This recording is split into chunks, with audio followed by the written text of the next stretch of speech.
1 Banjar Jawa selama 3 hari dari hari Jumat, Sabtu, dan Minggu. Kemudian baru nanti akan ada pembuatan RPP, pembahasan, dan juga adain kembali. Jadi ada pertemuan kembali untuk membahas apakah proses pembelajaran yang sudah dilaksanakan di kelas dan RPP yang dilaksanakan sudah berjalan seperti mestinya. Ya.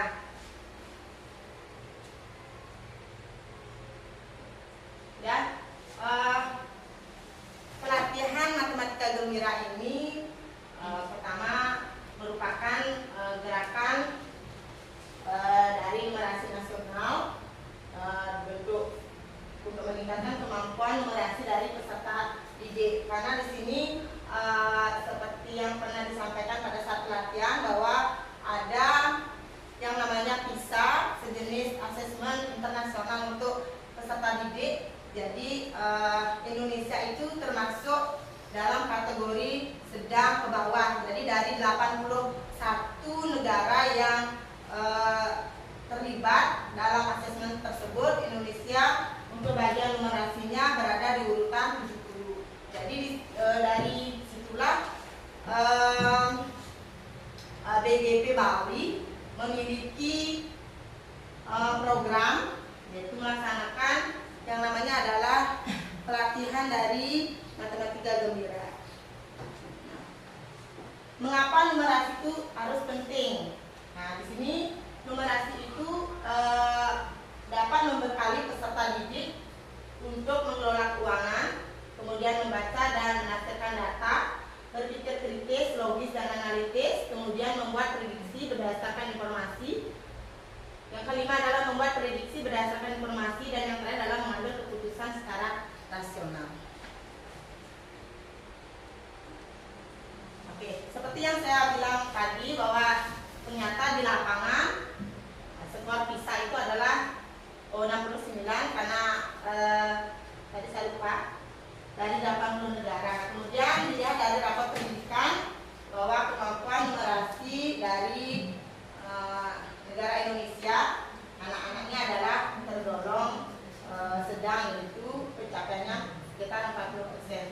Jadi dengan adanya 2 tantangan ini, maka BNN itu hadir untuk menjadikan numerasi sebagai budaya belajar dan bagian dari kehidupan sehari-hari.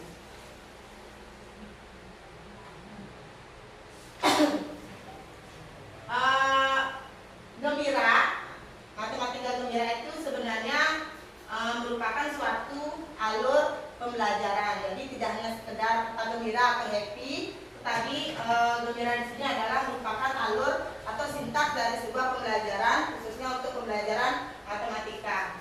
Bisa dilihat di depan bahwa gembira itu adalah sebuah akronim dari kata dari G itu adalah, D-nya adalah gali, E-nya adalah eksplorasi, konteks yang dekat dengan siswa. Kemudian M itu adalah muat konten numerasi hasil proses eksplorasi tadi. Kemudian B adalah buat aktivitas yang bermakna. I-nya adalah ikuti pemikiran murid dalam proses evaluasi, sedangkan R-nya adalah rayakan dan akhiri pembelajaran dengan refleksi dan juga dengan gembira.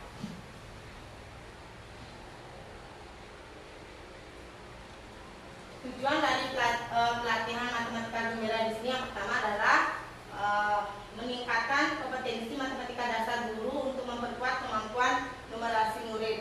Jadi guru diberikan pelatihan untuk meningkatkan kompetensi matematika dasarnya. Jadi sebenarnya pelatihan yang saya lakukan itu adalah untuk guru yang mengajar di fase A, yaitu untuk kelas 1 dan kelas 2. Cuman karena suratnya belakangan, jadi sebenarnya di surat sudah tertera katanya ke belakangan. Jadi yang ikut pelatihan dari 35 orang itu tidak ada yang fase A. Jadi yang ada adalah fase B, saya 3 orang, dan fase C sisanya. Ya, jadi sebenarnya untuk kelas 1 dan kelas 2. Kemudian yang kedua adalah mendorong kolaborasi dan pertukaran pengalaman guru sebagai agen perubahan dalam pendidikan. Yang ketiga adalah mendorong berkelanjutan program melalui fasilitas penerapan dan pengembangan materi. Serta terakhir adalah memperkuat sistem pembelajaran yang efektif untuk meningkatkan pola pikir numerasi, kemudian keterampilan numerasi dan juga perangkat numerasi. Jadi selama proses sebelum jadi sebelum pelatihan tanggal 17, 18, 19 itu dilaksanakan, peserta pelatihan diharapkan untuk mempelajari modul-modul yang ada di LMS. Di modul LMS itu sekitar ada 5 modul yang harus dipelajari baru bisa melaksanakan proses di SD 1 Banjar Daun, karena di sana juga akan membuka LMS kembali. Jadi 5 modul itu yang pertama adalah bermain angka dengan gembira, kemudian bermain simbol dan pola, bentuk di kita jelajah ukur di sini dan serunya bermain, dan belajar yang terakhir adalah menjelajah bersama data. Ini adalah sesuai dengan CP di fase A. Jadi modulnya adalah untuk nanti pembelajaran di fase A.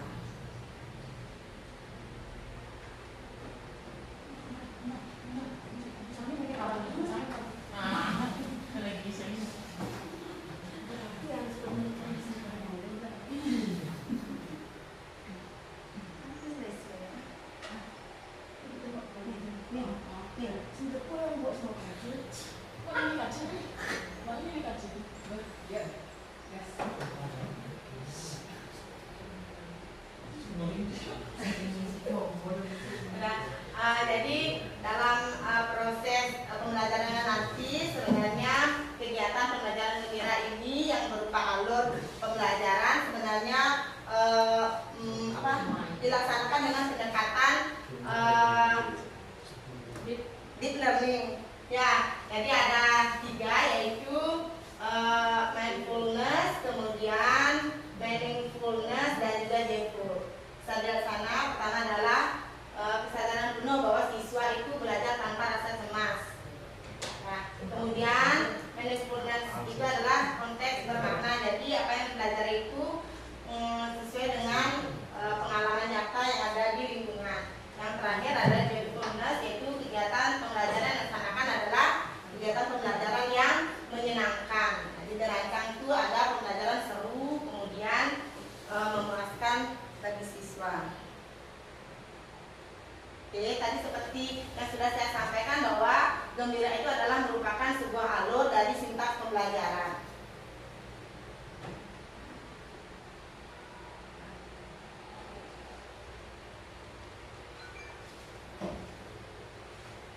Nah, sini dijelaskan secara terinci bahwa bagian gali dan eksplorasi itu adalah mengenalkan konteks nyata yang dekat dengan kehidupan siswa sehari-hari. Jadi tujuannya adalah membangun jembatan empati dan rasa relevansi sebelum angka itu muncul di papan tulis. Kemudian bagian mat konten, yaitu menyisipkan konsep matematika secara natural berbasis pengalaman dari eksploitasi yang sudah dilaksanakan tadi di bagian eksplorasi. Tujuannya adalah matematika hadir sebagai alat bantu untuk memecahkan masalah nyata, bukan lagi sekedar teori aja.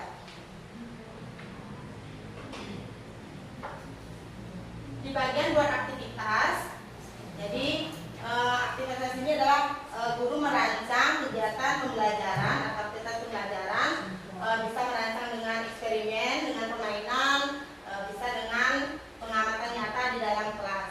Tujuannya adalah siswa membuktikan konsep melalui gerakan tangan dan kolaborasi kelompok, bukan hanya sekedar lewat mata atau penjelasan guru saja. Kemudian ikuti pemikiran siswa, yaitu di sini prosesnya adalah menelusuri proses nalar dan logika berpikir siswa secara individual. Tujuannya adalah guru berperan sebagai detektif pemikiran, bertanya mengapa begitu, alih-alih menyatakan bahwa jawaban siswa itu salah. Terakhir adalah merayakan, jadi menciptakan momen refleksi dan juga apresiasi yang tulus atas hasil belajar dan usaha siswa.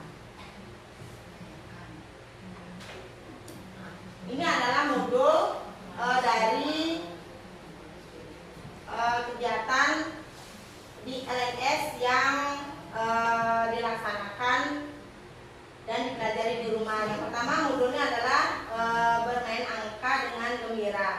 Ini modul 1 yang dipelajari secara mandiri. Bisa dilihat sana adalah panduannya untuk kelas 1 dan kelas 2 di sini.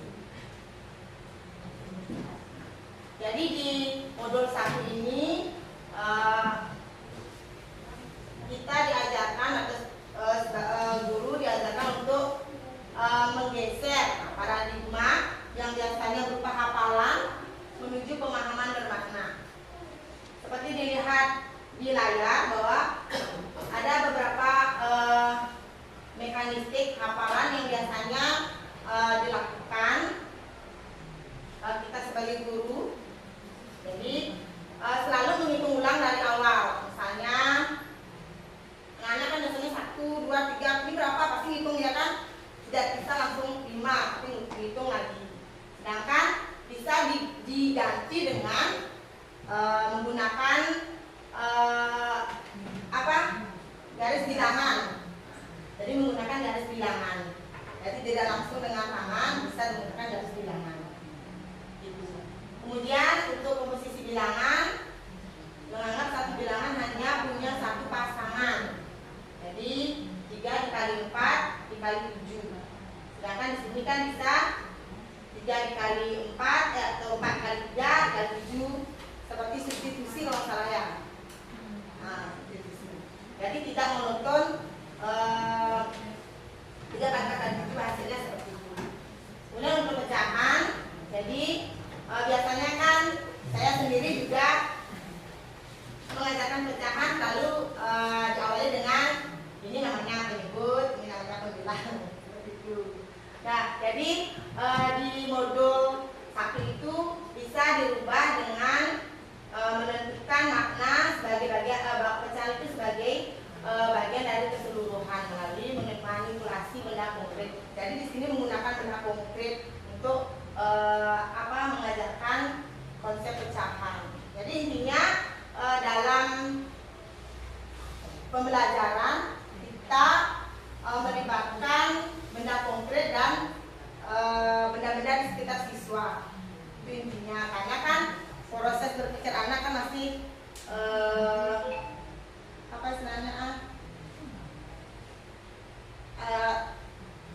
harus kalau proses konkret. Ya, proses secara konkret. Nah, jadi aktivitasnya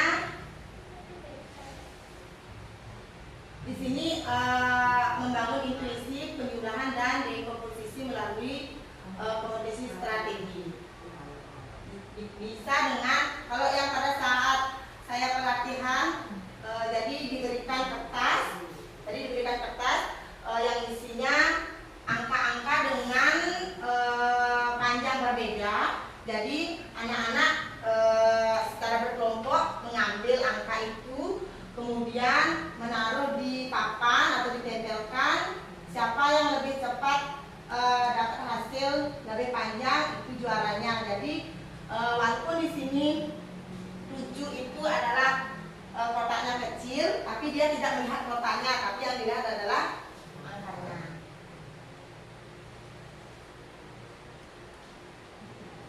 Nah, seperti ini. Jadi dibuatkan kelompok untuk, ini salah satu contohnya yang diberikan pada saat pelatihan. Jadi menaruh atau menempatkan kertas tadi yang sudah berisi nomor.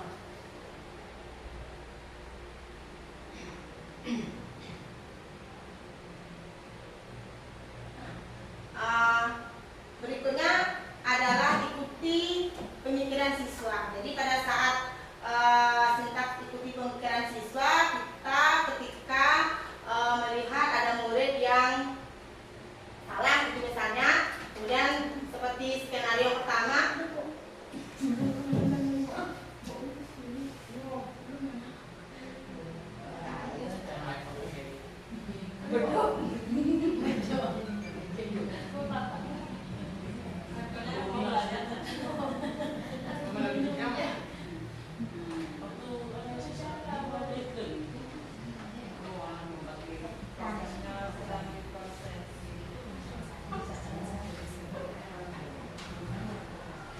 intinya ketika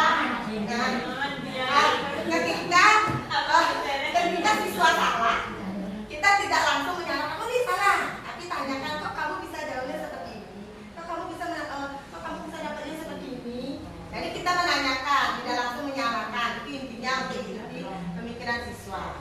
Jadi siswa bisa saja salah konsep, jadi kita tidak langsung menyalahkan, tapi kita memberikan pertanyaan pemantik yang sehingga oh bagian ini udah salah dan dibenerin konsepnya.